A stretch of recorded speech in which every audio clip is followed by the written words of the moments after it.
New York, and on the new Hot 97 app. Ebro in the morning. On Hot 97. Ebro in the morning. Laura Styles, Rosenberg, my bro Boris Kodjoe. Morning. Ghana in the building. What's That's going right. on, man? So this, ladies and gentlemen, is the person who made it easy for me to go to Ghana for the first time. That's right. How so? Because of the Full Circle Festival and the Full Circle family, which shout out to everybody who I'm sure is paying attention in our That's right. amazing WhatsApp chat. So how Still did going it, strong, by the way. Yo, that WhatsApp chat is Right? strong. Sometimes Yeah. I go in there, there'll be 50 messages. I'll be That's like, right. all right, everybody, calm down. right. But it's beautiful because everybody's sharing and updating not only their reconnection with Africa, but how they're sharing with other people and what's going on. It's huge. How did it start and why? It started myself, Bosma St. John, my sister, and my wife. We were in Ghana, just the family. My father's from Ghana. So And this is I 2 spent years a lot- ago. That was 2 years ago. 7 people went. 7 people, exactly. Just our families, our kids.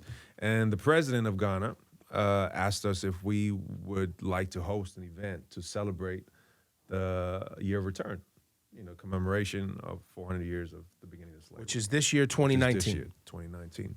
And we said, okay, let's do it. So we put our heads together, and Nicole came up with the Full Circle Festival name because it represents us, going home, coming back to, like you said, reconnect with our ancestry and celebrate our common collective heritage.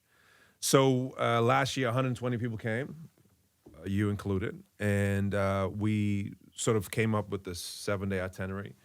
Nightlife, culture, sites, slave castles, W.E.B. Du Bois Center, Kwame Nkrumah Memorial Park, to give people a glimpse of what not just Ghana, but Africa really is about. And because the vibrancy of the culture, the diversity, the human resources, the natural resources, the nightlife, the food, the music, there's so much that has been unknown to the Western world on Right. purpose. Right. So there's so many lies have been told about Africa. When we see Africa, we see famine, we see war, we see mass exodus to Europe. We don't see the true 360 degrees of what Africa really is. And we changed that last year.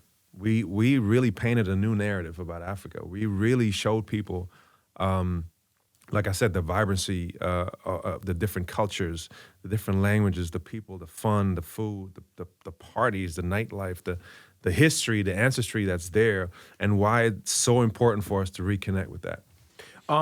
You have a white mother and a black father. Yeah. You were born in Europe. Born in Vienna, Austria. Austria. Raised in Germany. My mom's German. Your mom's German. Yeah. Your dad is Ghanaian. Yeah. But your mother made sure that you and your brother Yeah. went back to Ghana Yeah. damn near every year. Absolutely. I don't know. You probably met her. She was, met your she was- mother, yeah. she was with us. It was important for her to, even though my father wasn't in the house after age 5, it was important for her that she allows us to understand our culture, our paternal culture. And we have tons of family over there. My grandmother,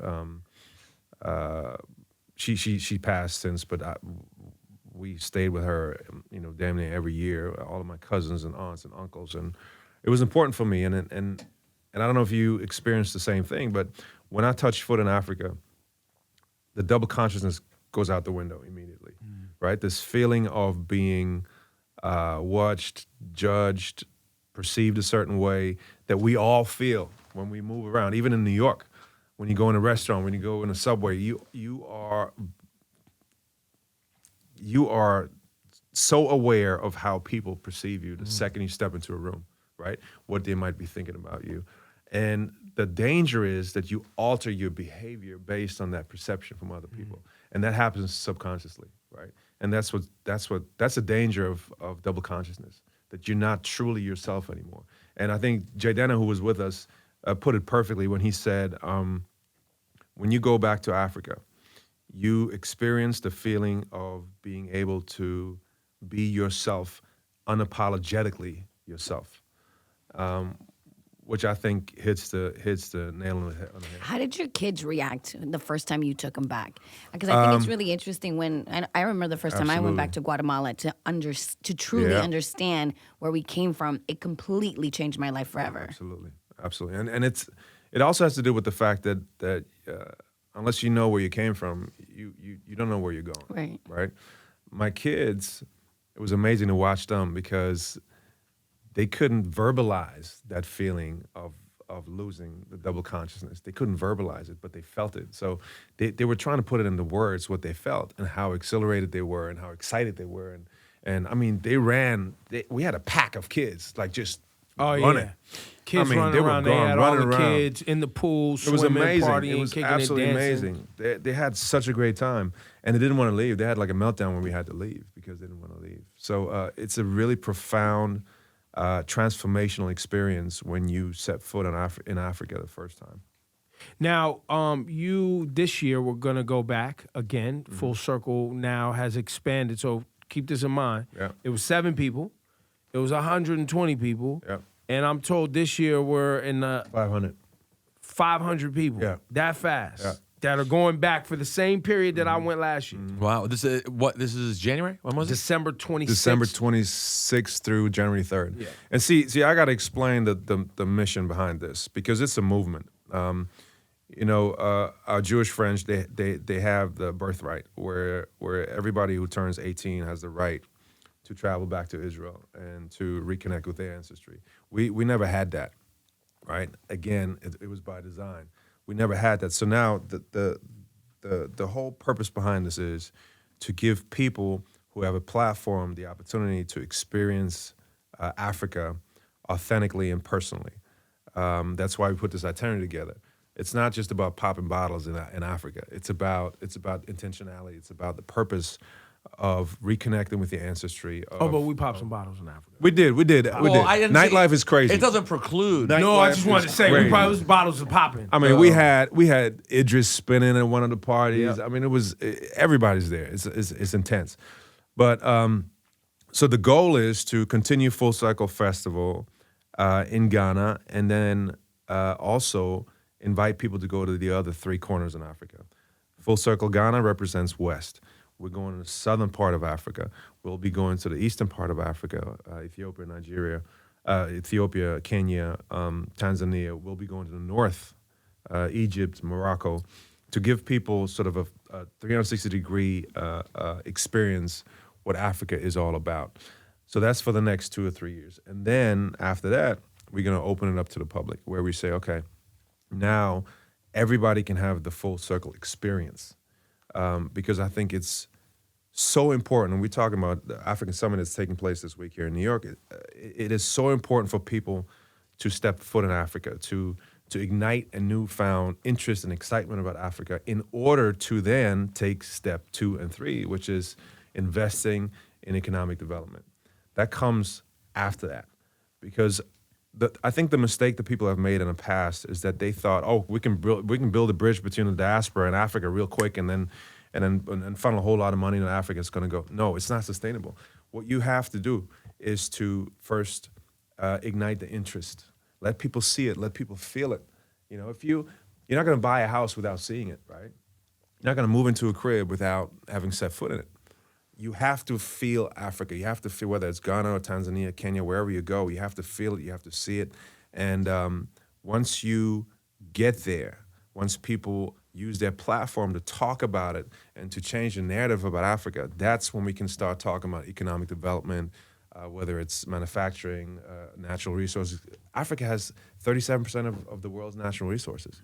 It's just that it's been exploited by Western civilization rather than us being able to take advantage of it and collectively using our assets to create, whether it's IP or assets or sustainable manufacturing, infrastructure, whatever it might be.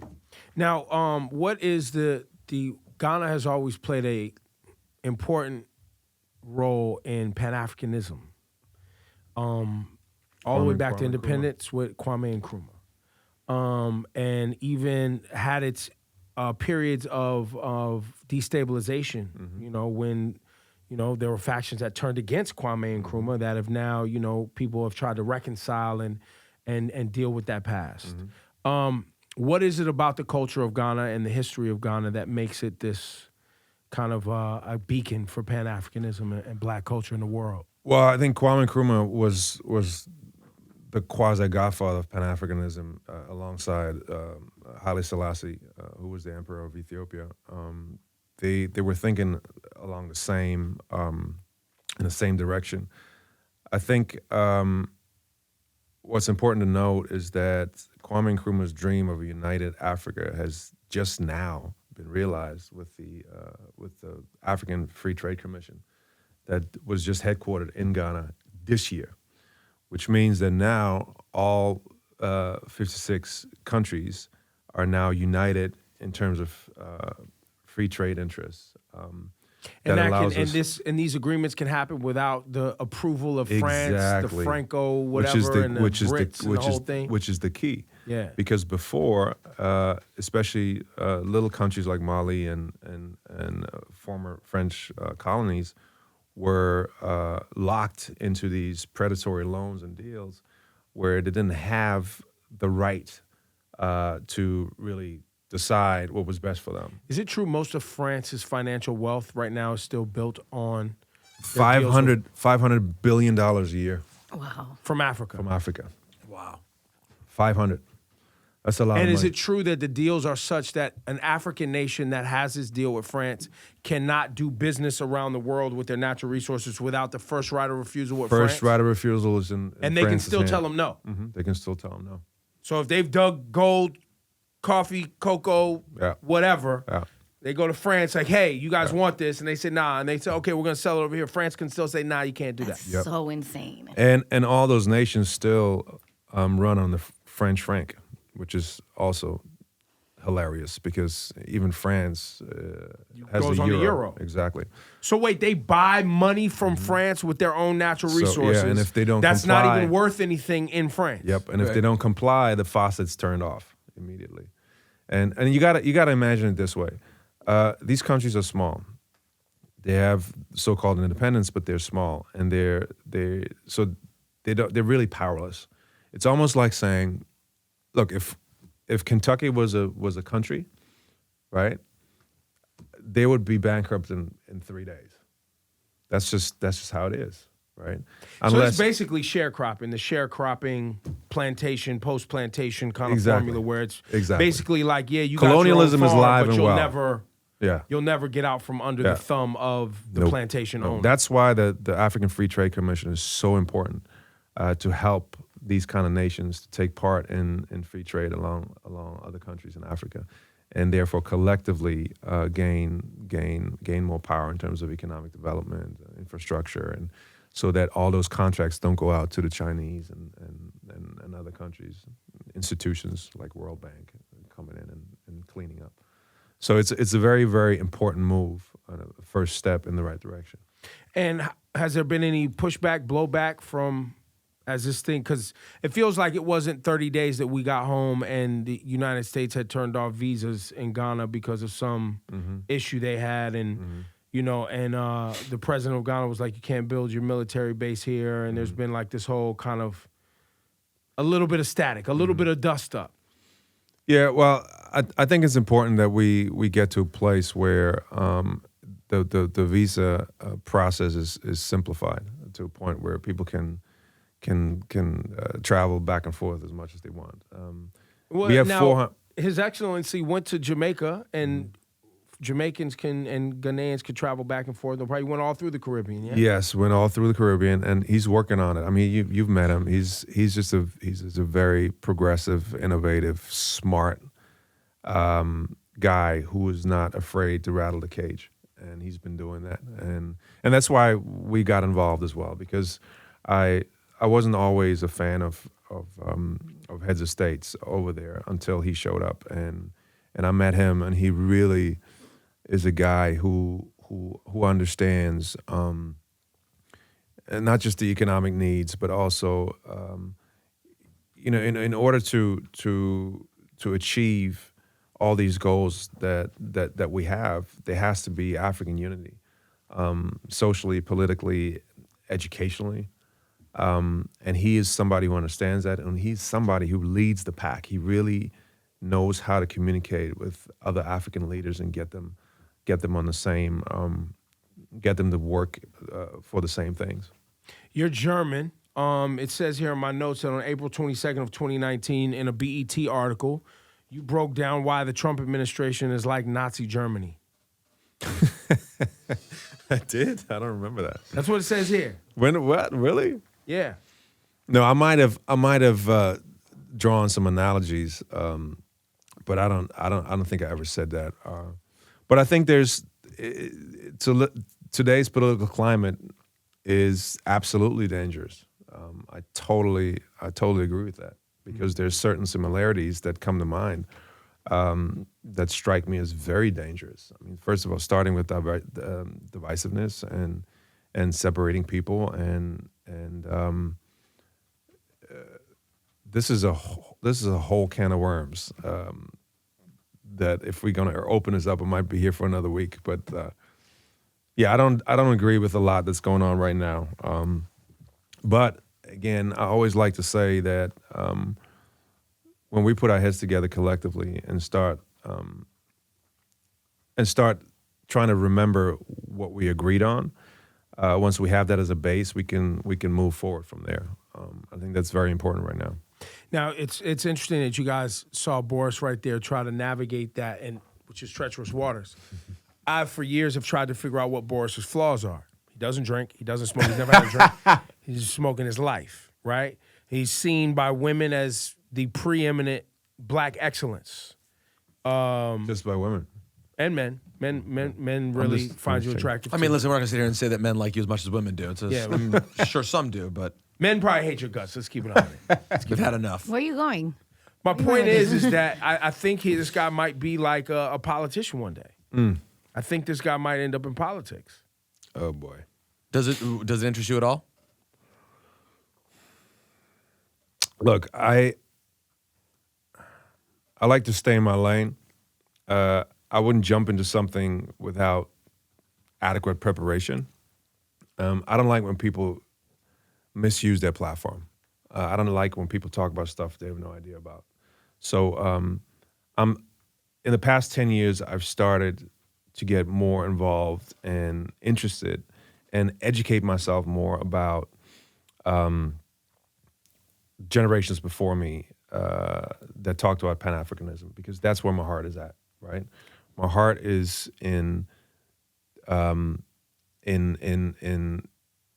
my service to others in terms of creating a way for the African diaspora to reconnect, because I realize that a lot of issues that we're having here in the States as African Americans, even though I'm not, I live an African American life here.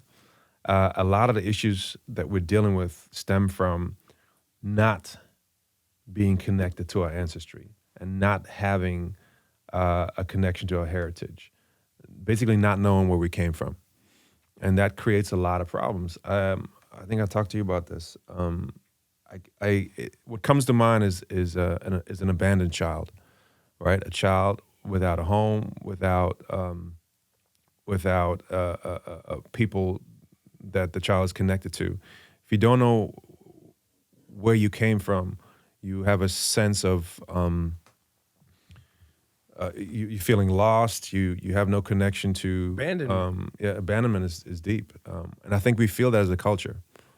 And it manifests itself too. You'll hear black people every day. Like Africans don't like us. Like there's just like, yo, I heard that Africans don't even like black people. Yeah. We don't belong here. We don't belong there. We always feel a stranger, even like a stranger in our own land, even. So that's the root of my passion, because I want people to be able to maximize their potential. I want people to be able to feel like they're whole, like they can appreciate their worth and their value.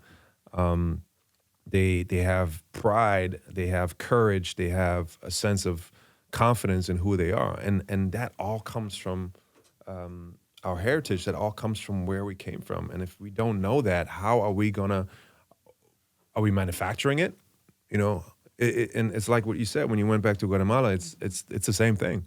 It's reconnecting with who you really are. It's like a tree without roots. It's very, very important. So you're less concerned with American politics and more concerned with the plight and situation of African Americans and how to and the whole diaspora. Well, I think it goes together because look, American history is connected with African history, right? So you can't really talk about one without the other.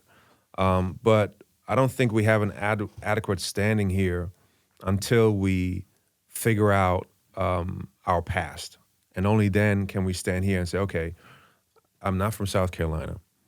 My ancestors are actually from Nigeria or Cameroon or Chad or wherever they came from. And now I have a true foundation in who I am, and now I can speak on issues that concern me here. But before we do that, I think there's always a sense of I'm not truly 100% belonging, not truly 100% having a voice. And I think that sort of feeling of being lost in the shuffle sometimes I think stems from that. Now, what is this here? Nicole and O.J. He will play O.J. Simpson in the 2020 movie Nicole and O.J. Yeah, that's not happening. Not happening. No, you were like, not for me. When production companies just come out with something because really, you didn't think happening. playing OJ that wasn't a brand. Sorry, you didn't think playing OJ was the brand move for you, or no? I'm just saying it's just not a real happening. Thing. Yeah. It's not a real thing. Yeah. And then what about Station 19? Station 19 is we're shooting it right now. It's the Grey's Anatomy spinoff. It's happening on ABC. The next season starts. This is oh yeah. I'm shooting till March. This is Shondaland. Shonda Rhimes. Yeah, it's great. Shonda, she's a trailblazer. She's changed the way we watch TV. So being a part of that is great. Congratulations. Thank you. It's a great show. Krista Vernoff took over. She was the showrunner at Grey's Anatomy. She runs both shows now. Stakes are high. Great stories. We got a great cast. Jane Ellie Ortiz, she's awesome, and Jason George and everybody else on that show. It's like a family. Every time you step into a new role, whether it's a movie or a TV show, it's like becoming a part of a new family. Mm-hmm. And what are you playing on Station 19? Are you a doctor? I'm Captain Sullivan. It's a firehouse. Of course you're a captain. I'm the captain. I've got to be the captain. Of course you are. So Captain Sullivan, uniform and all that. Oh yeah. Yeah. People like that. Yeah. The fireman stuff with the suspenders and the hoses. No shirt You're like on. Boris. No shirt on. Fireman. Sweating. You know how we make fun of Halloween. You make fun of Halloween. It's like I'm not a nurse. I'm a slutty nurse. Boris playing a firefighter. It's like he's not a firefighter. It's a sexy. It's the male. It's a slutty male version of He's a slutty firefighter. Yeah, how much you got this shirt off, my That's G? right. All the time. A lot of nudity. A lot of tasteful nudity because it's ABC. Yo. Yeah, no, but it's fun. It's a good show. Great cast, and it premieres again in January. And then before we let you out of here, I just want to say thank you, man, for letting me be a part of the Full Circle thing. And Bosma, which we've known for over a decade, just the whole thing was so fulfilling, so fun. I appreciate you because we need people like yourself. We need people who speak up, who speak the truth, and who understand some of these connectivities that are important, and that's part of it. So we're gonna do this again, and we're gonna do this every year, and we're gonna get as many. I want to get millions and millions of people over there. Yo, they listen to Hot 97 in Ghana. I don't know if y'all know that. What was the name of the market we went to when shopping? Of course. What's Absolutely. that market? Makola Market. Yeah. We're hot over there. Yo, Ebro, what's going on? Yeah. Wow. No, for real. That's It's interesting. Real. Yeah. We're lit. People watching the YouTube videos. Watch the YouTube heavy. Oh, we got to talk about the app too. Remember? Well, KoFit. Yeah. Now, what is this? No, we're talking about. I find fulfillment and service to others. People always talk about happiness. Happiness it transcends. It changes. It takes on different shapes and forms depending on the period of your life. See how disgusting he is? He's like poetry. Good looking. It's the truth. In shape, and he doesn't drink, and he's talking about the connectivity of love. And But he knows happiness is fleeting. Things always change. There you go. It's true. It's like when talking about love, same thing. But fulfillment is something that stays in your heart, right? And so I like to share things with people. I'm not a lyricist. I don't have songs to share with people, but I share my truth in terms of how I live my life, right? And when people ask me about health and fitness, Nicole and I had some challenges with our daughter, Sophie, who you met, who's amazing. She was born with spina bifida. So we were acutely aware of the importance of food and fitness. Health and wellness is very important. And we live in a world right now where a lot of people, they have 3 jobs, they have a lot of kids, they don't have time, and they don't have money for the gym. So we developed this app called KoFit with my brother, who's a certified trainer and nutritionist, who you know as well, Pat. Another Shout out to giant, Pat. light skin, shirt off, diesel. It's ridiculous, man. So my He brother, looks like Boris Kodjoe's brother. yeah, he looks like Boris Kodjoe. So my brother and myself, we developed the KoFit app in order to help families introduce some healthy habits in their lives, right? All of our workouts are 20 minutes or less. You don't need any equipment. All you need is a little space in your house. We also demystify nutrition. We don't believe in rigorous diets because they're not sustainable. We believe in moderation. We don't believe in giving up foods you love, right? I like ice cream. I'm not going to give up ice cream. It's not realistic for me to give up ice cream. So we give simple and effective tips that worked for us as a family to help people introduce some positive patterns, right? Because as a society, we're terrible. You got to it's the truth. We're really doing terrible. It's the first generation ever in history that has a shorter life expectancy than their parents. I read that. That's crazy, yeah, right? Based on. I mean, It makes sense. Yes. But you could argue, I mean, it's the beginning of the end. I mean, it's a disaster to start going that direction. You can't start going that way. Yeah. But the crazy thing is, a lot of these things are preventable, right? A lot of heart disease and certain types of diabetes are preventable. So we're trying to teach people simple and effective tips on how to change their life 5 minutes at a time. We did the 30-day roll out of bed challenge, which was crazy. We got thousands and thousands of people from all over the world signing up for this challenge, where every day we spend 5 minutes together, just 5 minutes working out. Because what it does is, besides the fact that it boosts your metabolism and it helps you burn calories after the fact, it also gives you a sense of accomplishment, right? You did something today. And that goes beyond fitness. That bleeds over into your everyday life. Too, yeah. Absolutely. Because you can't separate the two. Yeah. Or the three, The accomplishment is a big deal. Yeah, mind, body, spirit. It goes together. So if one is lacking, you can never maximize your full potential. So the KoFit app is available everywhere. Go download it right now. There's a 7-day free trial period. You can check it out. And then it rolls over into a $9.99 per month membership, which is less than a big bucket of popcorn or a glass of wine. So I know you guys out there, your health is worth more than $10 a month. Yeah.